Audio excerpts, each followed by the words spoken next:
Olá, pessoal, sejam bem-vindos a mais um podcast. Estamos falando aqui diretamente do primeiro Congresso de Saúde Funcional Integrativa e eu tenho a honra de receber um dos médicos mais renomados da medicina funcional integrativa na área esportiva, Dr. Tanuri. Seja bem-vindo. Prazer é meu, que bom estar aqui, né? E ver essa história de vocês maravilhosa, desde o primeiro evento, crescendo a cada ano, né? Com outros eventos, sempre apoiando. Então, fico muito feliz porque, de certa forma, me sinto parte disso, né? Com Da certeza. empresa. Então, para mim é uma felicidade muito grande de estar aqui, apreciando, né? E vendo o sucesso de vocês, me deixa muito feliz. Para quem não sabe, gente, o Tanuri está com a gente quando a gente tinha um único suplemento, né, Tanuri, que era o amino. Então, pra gente é uma honra sempre ter você como parceiro, tá? E eu queria que você contasse um pouquinho pra gente como que você caiu na medicina esportiva. Se foi um desejo desde durante a faculdade, ou isso despertou depois que você já estava atuando em clínica, como que foi? Bem, vamos lá, né? Eu sempre fui muito focado. A grande maioria, né, dos colegas entra na faculdade com o pensamento de fazer uma especialidade e muitos deles mudam, né? Porque eu digo que na vida são as experiências vividas. Às vezes você entra com uma ideia e tem um professor de uma outra matéria onde conseguiu, né, te transmitir aquilo com uma paixão, né, de uma maneira que você até muda e vê com outros olhos. Então eu acho que eu fui um dos poucos, né, que entrei com isso na minha cabeça, determinado que eu ia fazer medicina desportiva e saí com isso.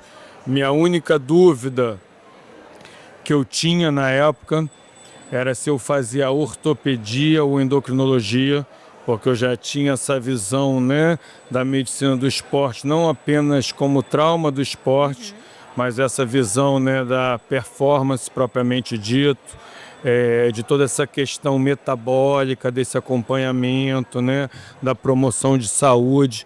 Então, no momento, essa que foi minha dúvida. E aí, na época, né, nós tínhamos ali, não tínhamos residência médica em medicina do esporte, tampouco pós-graduação na endocrinologia. E como eu acho que a residência médica faz parte da formação do médico, para mim é muito importante. Hoje, né, está sendo aí entrando em desuso, mas assim, Verdade. eu acho que faz parte da formação. Então, naquele momento, eu preferi fazer a residência em ortopedia na Universidade Federal do Estado do Rio de Janeiro e, ao mesmo tempo, na especialização em fisiologia do exercício, onde eu conseguisse, né, atuar com as duas áreas. Então, desde o início eu fazia residência pós-graduação. Essa foi minha escolha. Então, como eu tinha uma dúvida em ambas as áreas, mas não fiz uma pós-graduação em endocrinologia, gostava muito, né? Seria uma residência, como foi na ortopedia. E complementei isso com fisiologia do exercício, que hoje, para mim, é algo que foi muito importante. Eu acho que para o médico que trabalha com esporte, é uma área que ele tem que ter domínio, porque na faculdade a gente aprende a fisiologia do repouso. E tem até um nome para isso, homeostase, né? É verdade. Então tem uma foto e você vê, só que na verdade isso nunca acontece. É exatamente o que nunca acontece no nosso corpo, porque a gente nunca está, né? A gente está sempre buscando essa homeostase, mas de forma dinâmica, sempre com atividade, com exercício. Verdade. Eu acredito que nesses anos aí de carreira, você já acumula quantos anos nessa área? 23. 23 anos de carreira. Você já deve ter passado por inúmeros desafios, né? A área esportiva aqui no Brasil, por si só, a gente lida com muitos desafios, né, Tanuri? Olha só, eu acho que em qualquer área, né? Porque eu acho assim, sempre digo que por trás de cada atleta existe um ser humano, tá?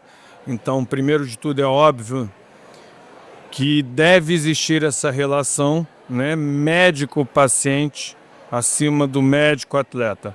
Só que no esporte, como você mesmo disse, temos várias outras cobranças, temos várias outras pressões, porque não é simplesmente a relação médico-paciente. Uma vez num programa esportivo, o apresentador me falou: pô, Tanuri, você já parou para pensar que você é o médico mais cobrado do Brasil? Aí eu falei, não, por quê? Ele falou, porque normalmente, né, quando você está no teu consultório, você tem a cobrança do paciente na tua decisão, né? Às vezes da família deles. E você, por exemplo, quando você trata um atleta, você tem uma cobrança de 42 milhões de pessoas. E quiçá, né, dos outros 200 milhões do Brasil torcendo contra, né? Verdade. Então, assim, eu não tinha parado para pensar isso. Eu falei, verdade. Então, é uma cobrança. Você tem que entender que no esporte a relação não é só o médico-paciente, você tem uma relação com a imprensa, você tem uma relação com a diretoria, você tem uma relação com a comissão técnica, né? Então você tem que saber tomar as melhores decisões médicas diante desse cenário que é caótico, não é simples. Sim. E falando assim em decisões médicas, acredito que você tinha toda, né, essa equipe composta por nutricionistas e assim, trazendo um pouco para a parte mais de prática clínica ali mesmo. Qual que era o maior desafio que você tinha? Era recuperar esse atleta que tinha já passado ali por longos períodos de treino? Era esse processo mais de dar energia para ele? Uhum. Isso, por exemplo, como você falou, a área de nutrição tem crescido muito no esporte. Eu, por exemplo, quando assumi lá, né, como coordenador do departamento, nós só tínhamos uma nutricionista industrial, né? Possivelmente no restaurante, né? Então, exatamente no restaurante, né, o que a gente chama de nutricionista industrial, não tínhamos um nutricionista de performance, não tinha essa suplementação dos atletas. Isso cresceu tanto que no Flamengo, por exemplo, foi o primeiro clube, além de óbvio, né, contratei nutricionistas de performance, nós temos hoje todo esse trabalho individualizado como tem que ser do atleta.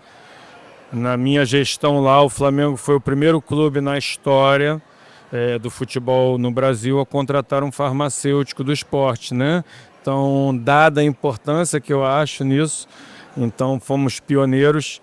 Infelizmente agora com as mudanças que houveram, né, desligaram todos esses profissionais. Sim. Mas hoje isso é muito importante, porque como você falou, né, as pessoas discutem muito de calendário e o calendário, na minha opinião, não vai diminuir porque hoje o futebol, né, o esporte é o principal produto da TV aberta. Sim. Que o resto tudo hoje, né? Existe uma nova realidade do streaming, onde você consegue assistir tudo sob demanda, né? Só que o futebol você quer ver ao vivo. Você não quer ver um jogo, né, na reprise sabendo o resultado, os lances, né? Então não creio. Nesse sentido, a área que mais cresceu nos últimos 10 anos é exatamente do recovery. Então é onde eu posso mais atuar, porque os jogos não vão diminuir. Os clubes a nível de Brasil estão chegando mais longe nas competições internacionais, né, sul-americanas. Estamos tendo novas competições, como tem agora, por exemplo, né, o Mundial de Clubes no meio do ano, de um mês. Então, o calendário está só aumentando. Então, a área que mais cresce, se eu tenho ali, né, um atleta que levava em média 2 dias para recuperar para um próximo desafio, né? E eu jogo a cada 3 dias. Se eu consigo fazer com que ele recupere em 2 dias, eu já estou ganhando muito. Eu estou colocando esse atleta, né, para jogar no 3º dia. E nisso, a nutrição especializada, né, principalmente a individualização, através ali de exames bioquímicos, entender, né, como cada atleta se desgasta, porque tem jogos que vão gerar um desgaste para atleta, para outro, exatamente. Então isso hoje cada vez mais cresce, porque onde a gente pode atuar tentando minimizar esses danos que são reais, né? O nosso calendário é congestionado. Perfeito. E falando um pouco de suplementação, qual nutriente assim que você diria que você não abriria mão para um processo de uma recuperação mais eficiente daquele atleta? Olha, ou nutrientes? Sim, né? Eu, como todos sabem aqui, né? Não porque eu estou aqui, eu sou fã dos aminoácidos essenciais, então certamente a gente inclusive vai mostrar isso na aula, porque, né, eles não podem ali faltar. E os outros nutrientes, eu digo que aí depende do intuito do objetivo e desse atleta, né? Que às vezes é um atleta amador, não um profissional. Então, em que sentido o carboidrato? Eu posso, dependendo, né, da intensidade, do objetivo do treino, eu usar um carboidrato junto. Eu posso, dependendo do objetivo, da intensidade, né, do tipo de pessoa, considerando que não é um atleta profissional, retirar até esse carboidrato. Mas os aminoácidos essenciais não, eles sempre usam, são essenciais, são né? essenciais independentemente, né, se é um atleta profissional, amador ou do objetivo, se é simplesmente para recuperar, acelerar isso para uma própria sessão de treinamento, se é para evitar um catabolismo num processo de emagrecimento, por exemplo, ou se é para acelerar um reparo tecidual num processo de hipertrofia. Então, em todos os processos, os aminoácidos essenciais são essenciais, como você disse, né? Então eles não podem faltar. Exatamente. E a gente até recebe também muito feedback de profissionais nossos que trabalham com amino, com atletas, e tem esse resultado muito eficiente. E como você disse, né, Tanuri, o atleta ele é muito complexo, então tem muitos desafios. É importante ter essa individualização, entender, né, qual que é o grau de lesão que ele teve naquele treino, para ter uma prescrição mais assertiva. Olha só, eu digo que não o atleta, né? O ser humano, né? Tem um sistema metabólico complexo e eu acho assim que isso não mudou. O que mudou, né? Que eu vejo nos últimos 10, 15 anos, as ferramentas que a gente tem à disposição e cada vez mais acessíveis, né, para os profissionais de saúde, porque eles acham que isso só em grandes times, não, mas essas tecnologias de point of care, de individualização, de avaliar o que está acontecendo, a metabolômica que só vem crescendo. Então, acho que essa foi a grande mudança e que a gente hoje consegue entender o que está acontecendo com cada um. E eu acho que também vem, principalmente dos últimos 10, 5 anos para cá, vem tendo um entendimento maior sobre, né, a importância dos aminoácidos, que eu acho que antes era o macronutriente menos estudado, talvez, né? E para mim o mais importante, que é o único que a gente não tem estoque no corpo, né? Toda a proteína funcional, que fica isso bem claro para todos, né? Então, se a gente for pensar em balanço diário, né? Os aminoácidos teriam que ter a maior importância da gente entender isso aí, porque os outros, corpos cetônicos, ácidos graxos, eu tenho ali estoque, né? Eu tenho tecido adiposo, glicogênio, eu tenho estoque no músculo, no fígado, aminoácido não. Então, e eles participam de praticamente todas as estruturas do nosso corpo. Então, acho que esse entendimento sobre a importância da proteína como macronutriente, dos aminoácidos na função metabólica, afinal das contas, né?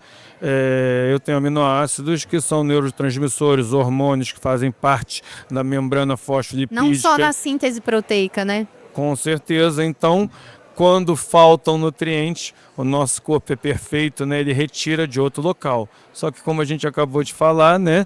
Ele vai tirar de uma proteína funcional porque eu não tenho estoque. Exato. Então, eu acho que esse entendimento tem crescido muito nos últimos anos. E é o que a gente recebe muitos dos nossos profissionais que têm essa atuação mais esportiva, é de como o amino é prático também. Vem em sachê, então dá para o atleta levar aí para as suas atividades, sendo muito prático.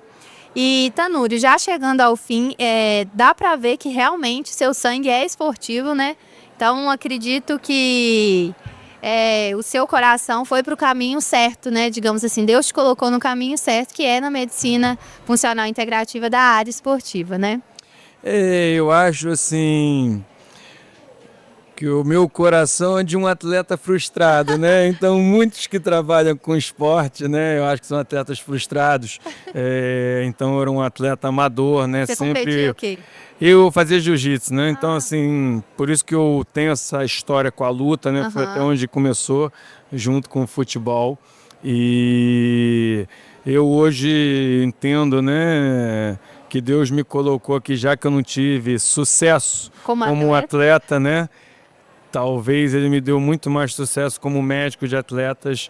Então hoje eu entendo, né? Deus é perfeito, é bom o tempo todo. E eu acho que construiu essa carreira maravilhosa aí, me auxiliou. e onde você ser referência para outros colegas, outros profissionais, eu vejo isso aqui. Isso para mim assim não tem preço, né? Ao mesmo tempo que é uma responsabilidade muito grande, porque eu sei que pessoas estão ali te seguindo, o que você fala, né? E as palavras têm poder. Hoje eu vejo pessoas ali falando de tudo, sem menor embasamento, sem entender a responsabilidade que tem por trás disso. Sim. Porque as palavras têm poder e pessoas te seguem por isso. Então eu vejo esse reconhecimento de quando eu comecei lá atrás, ali não acreditavam, para mim, eu consigo entender que tudo valeu a pena. Perfeito. E você coordena uma pós-graduação de medicina funcional integrativa focada em esporte, está com inscrição aberta?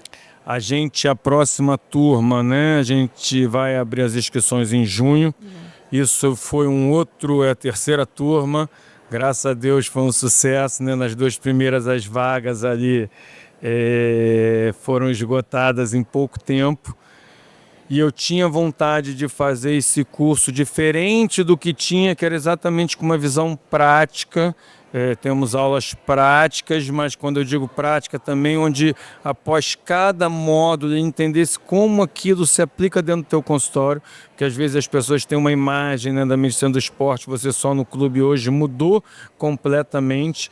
Então eu queria fazer algo muito mais do que te preparar para uma prova de um título de especialista. Sim. Que é importante, né, o papel, mas isso não te prepara para o atendimento no consultório, e essa era uma das minhas grandes preocupações. E eu também, é outra realização, porque eu vejo o feedback dos alunos que fazem e, de certa forma, né, me surpreendeu até, né? Eu não imaginei que ia ter um feedback assim interno, que eu digo tão positivo, e de pessoas que eu não conheço, de colegas médicos, né, profissionais da área de saúde que eu não conheço, fazendo questão de me mandar feedback, mensagens, né, de como isso tem sido importante para eles na prática diária deles no dia a dia. Então me enche de orgulho, com certeza. Isso é incrível. E qual o seu Instagram? É @Dr. Tanuri? Dr. Tanuri. Ótimo. E vocês conseguem acessar o Instagram do doutor, tá bom? Muito obrigada, pessoal, e até a próxima. Obrigada, viu, Tanuri? Eu que agradeço a todos, até a próxima. Até, tchau.